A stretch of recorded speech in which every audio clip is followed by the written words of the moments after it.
जय हिंद दोस्तों, कैसे हो आप लोग। आशा करता हूं आप लोग अच्छे होंगे। जैसा कि आप स्क्रीन पर देख रहे हो, यह पेपर एसएससी जीडी का प्रीवियस ईयर का पेपर है। और हम आज जो आपका हिंदी का सेक्शन है या हिंदी का जो पार्ट है उसको सॉल्व करने वाले हैं। इससे पहले भी कुछ प्रीवियस ईयर के पेपर मैंने सॉल्व करवाए हैं, तो अगर आपने वो नहीं देखे तो आप उसमें देख सकते हैं वीडियो लिस्ट में। ठीक है, तो ये रहा आपका पहला प्रश्न। पहला प्रश्न है, दिए गए वाक्य में रेखांकित शब्द का विलोम शब्द ज्ञात कीजिए। तो रेखांकित शब्द है आपका बदमाश, तो बदमाश का विलोम होगा शरीफ। ऑप्शन 1 सही हो जाएगा। अगला प्रश्न है आपका, दिए गए वाक्यांश के लिए सार्थक शब्द ज्ञात कीजिए। तो दिया गया वाक्यांश आपका जो है वो है पिता या पूर्वजों से प्राप्त संपत्ति। तो उसको क्या कहते हैं? वसीयत। क्या कहते हैं? वसीयत कहते हैं। कहने नहीं लगते कि वसीयतनामा बनवा लो। ठीक है, तो उसको क्या कहेंगे? वसीयत कहते हैं, सबको पता होगा। ऑप्शन 4 सही हो जाएगा। अगला प्रश्न देखिए। अगला प्रश्न है आपका, दिए गए वाक्यांश के लिए सार्थक शब्द ज्ञात कीजिए। तो आपका जो वाक्यांश है वो है जिसका कोई इलाज ना हो तो उसको लाइलाज कहते हैं। जैसे कि जिसका कोई जवाब ना हो उसको लाजवाब कहते हैं, वैसे ही जिसका कोई इलाज ना हो उसे लाइलाज कहेंगे। ऑप्शन 1 सही हो जाएगा।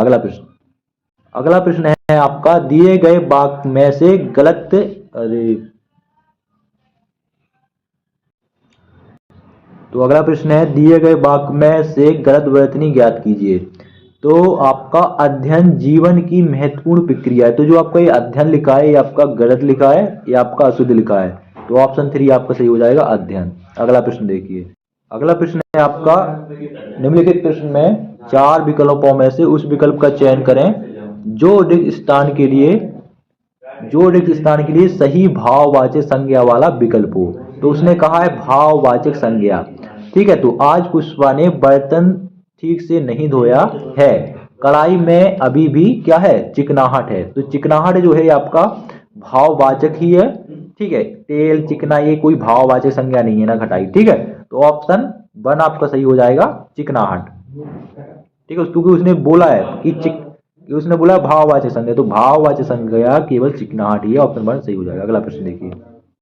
अगला प्रश्न है आपका, निम्नलिखित प्रश्न में 4 विकल्पों में से उस विकल्प का चयन करें जो कोष्ठक में दिए गए शब्द के विलोम शब्द का सही विकल्प है। तो कोष्ठक में दिया गया है दूषित, तो दूषित का विलोम शब्द हो जाएगा विशुद्ध। क्या हो जाएगा? विशुद्ध हो जाएगा।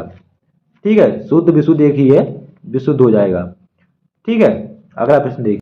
अगला प्रश्न है आपका, निम्नलिखित प्रश्न में दिए गए 4 विकल्पों में से उस विकल्प का चयन करें जो दिए गए मुहावरे के अर्थ को सर्वश्रेष्ठ रूप से व्यक्त करता है। तो मुहावरा आपका जो है वो है आपका दूसरे के कंधे पर रखकर बंदूक चलाना।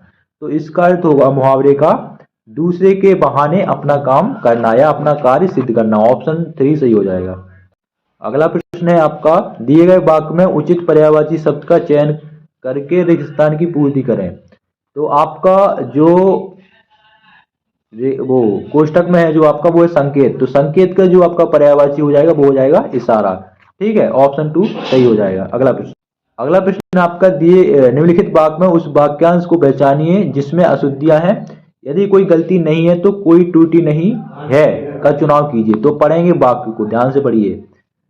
निबंध लिखने में जो सबसे महत्वपूर्ण बात ध्यान में रखनी होती है वह यह है कि आपको विषय को भटकने में बचना है।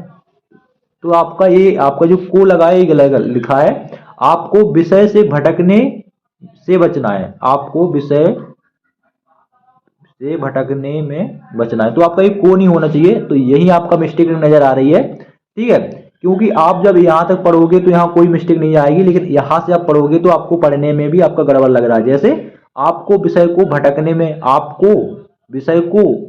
में, तो ये आपका यही मिस्टेक है। तो किस ऑप्शन में ये आपको विषय को? ऑप्शन 3 में, ऑप्शन 3 सही हो जाएगा। अगला प्रश्न देखिए। अगला प्रश्न है, निम्नलिखित प्रश्न में दिए गए 4 विकल्पों में से उस विकल्प का चयन करें जो दिए गए मुहावरे के अर्थ को सर्वश्रेष्ठ रूप से व्यक्त करता है। तो मुहावरा है आपका सब गुड़ गोबर हो गया, यानी सब किया कराया चौपट कर देना।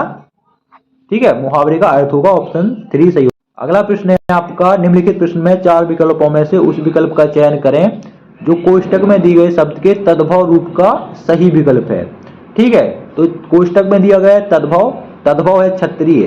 ठीक है, क्षत्रिय शब्द तद्भव का आपको तत्सम बताना है तो वो हो जाएगा क्षत्रिय। ठीक है, यही क्षत्रिय बोलते हैं इसको। तो तत्सम में जो लिखा जाता है वो ऐसे लिखा जाता है। ठीक है, तो तद्भव हो जाएगा क्षत्रिय और इसका तत्सम हो जाएगा ऑप्शन 2 सही हो जाएगा। ठीक है, अगला तद्भव तत्सम से प्रश्न पूछे जा रहे हैं तो अच्छे से इसको पढ़ लें। अगला, दिए गए वाक्य का वह वाक्य ज्ञात करें जिसमें कोई त्रुटि है। तो पढ़ेंगे, शेर को देख शेर को देखकर उसका प्राण सूख गए, उसका प्राण सूख गए। तो यही आपका प्राण सूख गए, यहीं से आपका उसका प्राण सूख गए, यही आपका मिस्टेक है, यही त्रुटि, ऑप्शन 3 सही हो जाएगा। अगला प्रश्न देखिए, में भी हिचकिचाहट आपको नजर आ रही होगी। अगला प्रश्न, निम्नलिखित वाक्य में रेखांकित भाग के लिए एक सार्थक शब्द ज्ञात कीजिए। तो आपका जो सबके मन की बात जानने वाला अंतर्यामी कहलाता है, ये सब आपने सुना होगा। ठीक है, प्रीवियस ईयर के पेपर ही बार बार पूछते हैं। अगला प्रश्न है, एक मिनट, अगला प्रश्न है आपका, दिए गए वाक्य में रेखांकित शब्द का तत्सम ज्ञात कीजिए। तो रेखांकित शब्द कौन सा है? रेखांकित शब्द है होंठ। तो होंठ है आपका कैसा? तद्भव। तद्भव को बताना आपका तत्सम, तो हो जाएगा ओष्ठ। ये हस्त हाथ का है।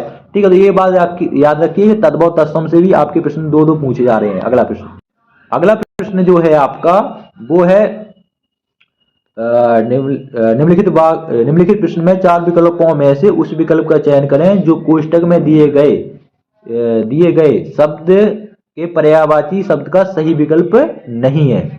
ठीक है, तो खंडन उसने कहा नहीं है। तो खंडन जो है वो आपका खंडन का निपरिवर्तन भी होता है, नाकार भी होता है, प्रत्याख्यान भी होता है, लेकिन पराकोटि नहीं होता है। तो यही नहीं है, ऑप्शन 4 सही हो जाएगा। अगला प्रश्न, अगला है आपका 5 नंबर का जो गद्यांश है वो 100% पूछा जाता है। तो इसको आप कॉमन सेंस से भी सही कर सकते हो, चाहे तो आप इसको पढ़ के सही कर सकते हो। बिल्कुल, कितना सरल सा है, छोटा सा। ठीक है, तो इसको क्या कहते हैं,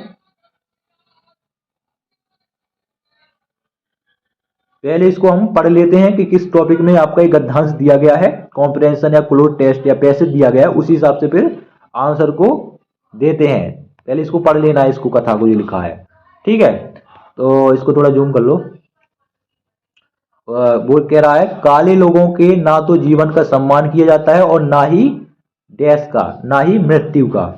ठीक है, क्या हो जाएगा? ना ही मृत्यु का सम्मान किया जाता है। ठीक है, ना जीवन का और ना ही मृत्यु का। और आगे पढ़ेंगे, फिर कह रहा है, आगे चलो अगले, तो आगे जो दूसरे नंबर का 17 नंबर का है, उनकी मौत के बाद भी उनका क्या शोषण किया जाता है, शोषण जारी रहता है। ऑप्शन 1 सही हो जाएगा। इसमें थोड़ी दिक्कत आ रही है इसलिए मैं पूरा नहीं दिखा। अगला जो है आपका तीसरा, मौत के बाद भी उनकी अस्थियां डैश में कैद रहती हैं। किसमें? म्यूजियम में कैद रहती हैं। मौत के बाद भी उनकी अस्थियां म्यूजियम में कैद रहती हैं। तो अस्थियां स्कूल में कैद रहेंगी नहीं, घर में कैद रहेंगी नहीं, पहले घर में रहेंगी नहीं, तो बचा म्यूजियम, तो म्यूजियम सही होगा।